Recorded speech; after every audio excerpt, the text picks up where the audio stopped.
Hi, I'm Alan Smith. Welcome to the show. Today's show is all about lessons learned. You know, that's how we move through life. For instance, this is Starfighter Lily. It's one of my favorites. Look at the gorgeous blooms on them. But if you've ever grown them, you know these stamens can, well, they can stain your clothes. So what I do in the garden is I clip those stamens off before I bring them in like that and reduce any chance of the pollen getting on my clothes, or for that matter, other fabrics in the house. Now if this happens, the best way to get it off is to just take a piece of cellophane tape and gently lay across it and then pull it off. And then if that doesn't take all the pollen away, lay that piece of fabric out in the sun. Typically it goes away. This just gives you a little bit of an idea of the kinds of tips you'll learn in today's show. Now, we'll head in the kitchen in a few minutes, but first, we're going to go to a school that has a ceramic arts program that you're going to really love.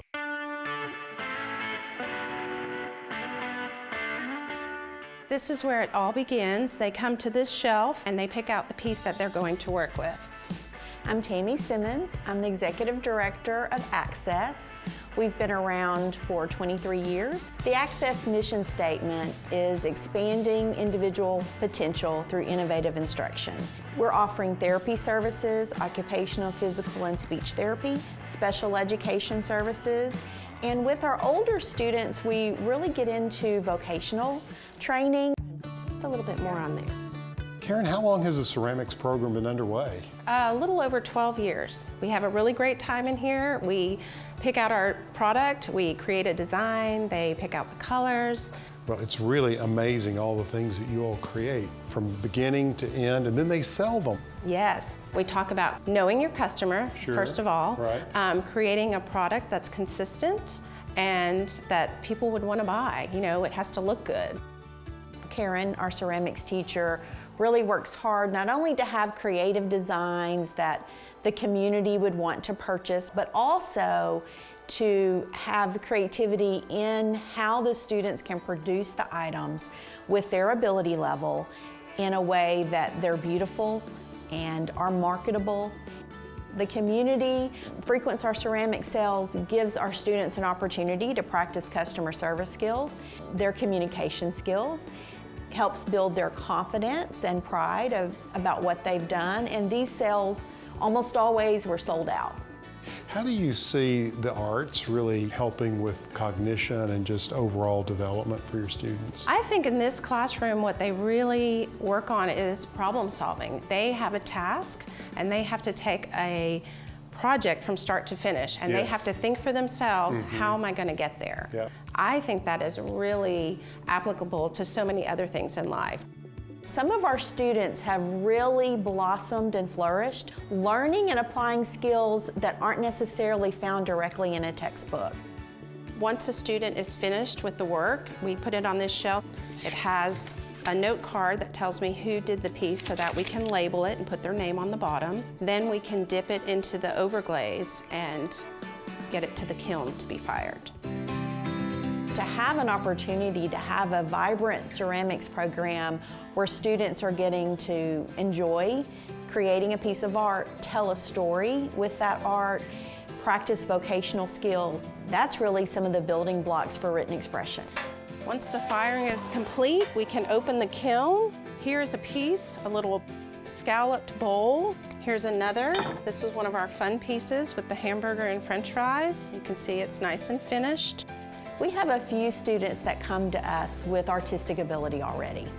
You know, they have been complimented on their ability to draw or paint, but then we've found that ability in some students that we didn't know had that ability.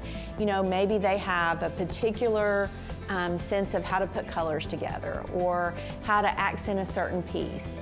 And really to discover those things about a student and then watch the student that may have seemed like more of an introvert blossom and really shine and, you know, have their piece be the highest seller, or have a piece that they're able to create for a grandparent that may live far away. You know, it's all those things that every student, you know, desires and wants, and to have those opportunities for our student is very special. There's just something about using your hands and making something where you can focus on it. There's a real calm that comes over me when I'm painting or even down in the soil planting. Yes, I think arts are very therapeutic, especially today with our busy society. Everything's so fast-paced and we don't slow down as much. So I love that they come into the classroom and they get to really focus on something and slow everything down and really pay attention to detail. Wonderful. Keep up the great work. This is such an exciting program. Thank you so much. We love it here.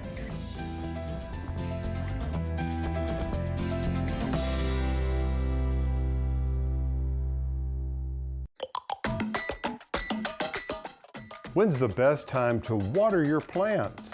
Stay tuned to find out.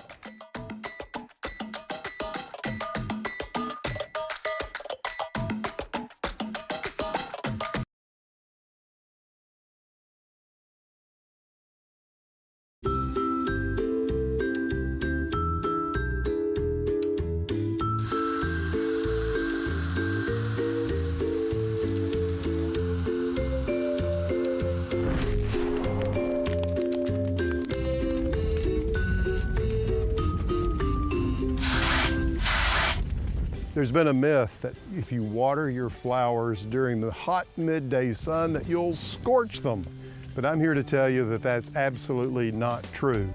This idea that these little tiny droplets of water that get on the foliage are like mini magnifying glasses that are going to burst your plants into flame, hey, it just isn't true. While little water droplets do act as tiny lenses, the varying shapes of each drop prevent light from becoming a concentrated beam. And since light moves more slowly through water than it does through glass, the energy is less intense and the temperature stays low. That being said, watering in the early morning out of direct sunlight is the most ideal time, preventing greater evaporation and allowing your plants more time to drink it all in. This will also help prevent wilting during the heat of the day, allowing your plants to have less stress. Probably my best piece of advice to keep you from scorching a plant is to just make sure your plants are well watered, but also make sure you pick the right plant for the right place. You see, even a well-watered shade plant will not be able to withstand the scorching rays of the sun. The best thing to do is check your plant tag and follow the directions on it.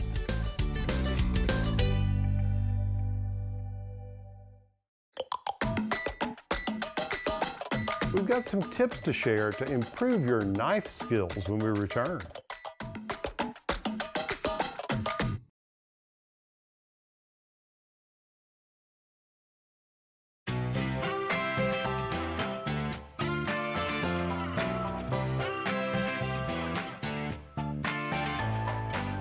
When you're in the kitchen, do you sometimes feel like that maybe your knife skills aren't quite as sharp as they need to be?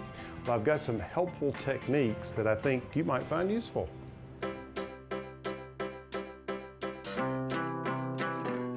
Hi, my name is Jack Sundell with the Root Cafe. Today, my crew and I are going to show you some tips and tricks for slicing, dicing, and chopping fruits and vegetables at home to get a great result every time.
Do you have a cast iron skillet? We'll show you how to properly clean it up next.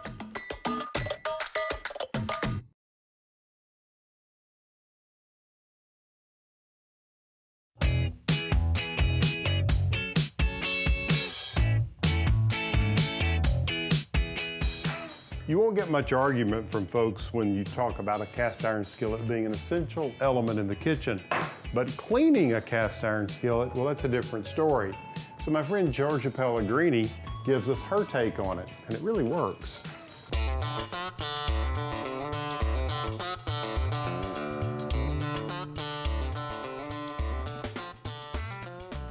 Cast iron is one of my favorite cookware materials.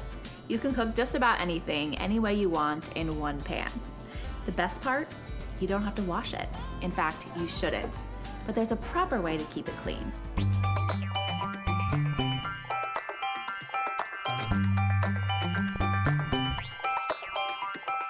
We're gonna start by getting our pan smoking hot. I've had it cooking for about 5 minutes, and you can really start to see the smoke come up. Now to that, I'm gonna add some salt. You could use kosher salt or sea salt, a really good amount you're gonna need. We're gonna sprinkle it all throughout the bottom of our pan. Now I'm gonna take a good oven mitt and I'm gonna evenly distribute it by giving it a good shake. Now for 5 minutes, we're going to let it cook, and it's going to extract all those impurities from the bottom of the pan. Then we're gonna give it a good scrub with our bamboo scrubber.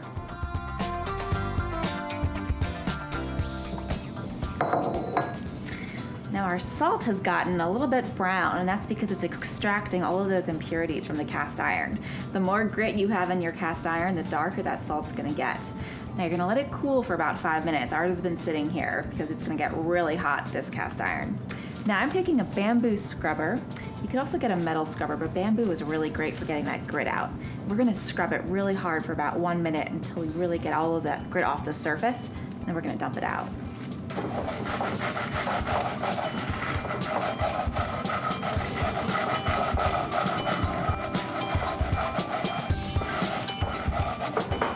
Okay, we've gotten all of that grit up.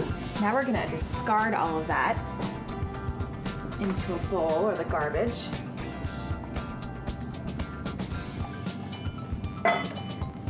Now, we're just gonna add a little bit of oil.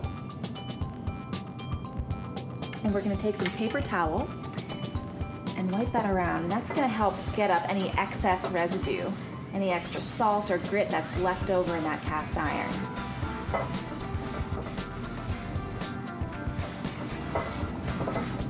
And there you have it. It's a beautiful new pan ready for your next batch of cornbread.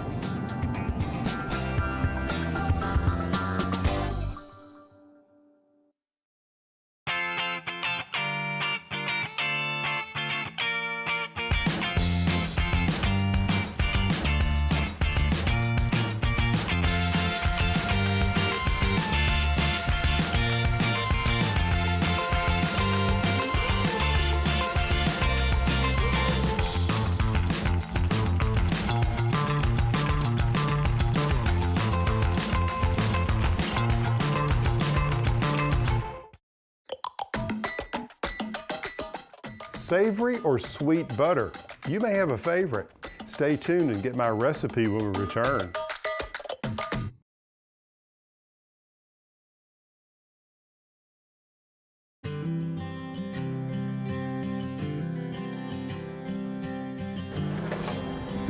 Who doesn't love the aroma of hot bread in a kitchen, particularly for a breakfast or a brunch?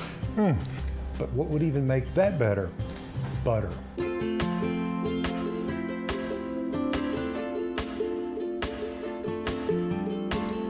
It's so simple. All you need to do is take 2 sticks of unsalted butter, quality butter, and then it's up to you. It's all about your imagination and what's growing in your garden. I love herb butter. It could be tarragon, it could be flat leaf Italian parsley, basil, that's a good one, or rosemary, or a combination of some of these. What I've learned is by taking fresh herbs and using 2 tablespoons, finely minced, as you can see here, per stick of butter, that's the perfect blend. I said unsalted. Yes, you can add a little salt, and I like cracked pepper, particularly if I'm doing a savory butter. But if you want to do something sweet, why not try strawberries? To create this yummy delicacy, all you need is 1.5 cups of butter to 2 cups of pureed strawberries. Blend them together, and in this case, I recommend using a high-quality salted butter. It just brings the flavor profile up with the strawberries. Now what I'm doing here is I'm just mincing some flat leaf Italian parsley, and you can see I have 2 sticks of butter that I've allowed to come to room temperature so it's soft. And now all I have to do is take the rosemary, 1 tablespoon, tarragon, 1 tablespoon, the finely minced basil, 1 tablespoon, and 1 tablespoon of finely minced flat leaf Italian parsley. And it's just a matter of then mixing all of that together evenly throughout the butter, just as I'm doing here. Once you've done that, you can salt it to taste. And I even like to add a little pepper in mine as well. Let this sit out for about an hour, and what happens is those essential oils in the herbs infuse in the butter. Then you can move the butter into the refrigerator and chill it. It's a great way to add a lovely touch from the garden for your next breakfast or brunch. Give it a try.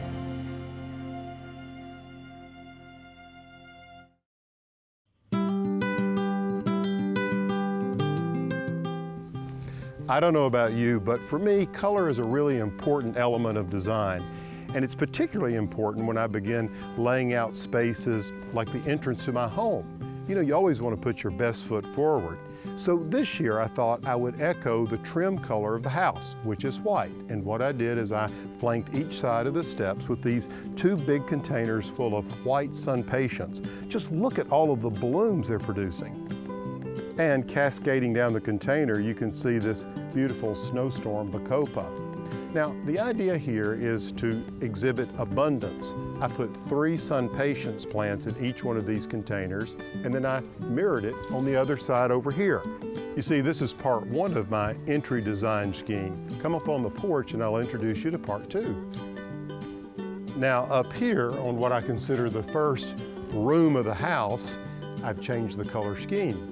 Look at these coral-colored sun patience. Aren't they fantastic?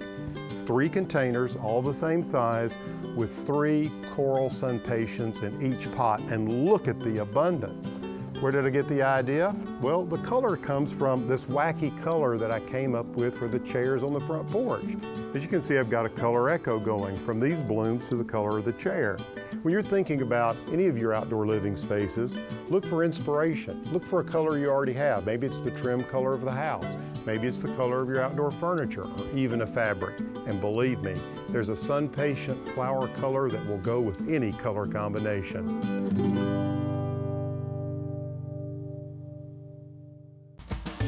Want to learn more?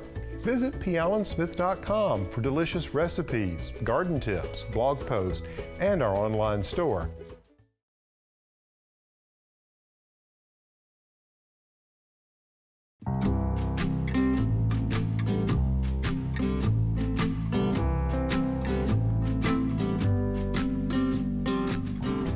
Well, that's all the time we have together for today. Hope you've enjoyed the show as much as I have, and I hope you found some helpful tips. You know, those little tips can make life so much easier. And when life is easier, we just enjoy it that much more. Until next time, I'm Alan Smith.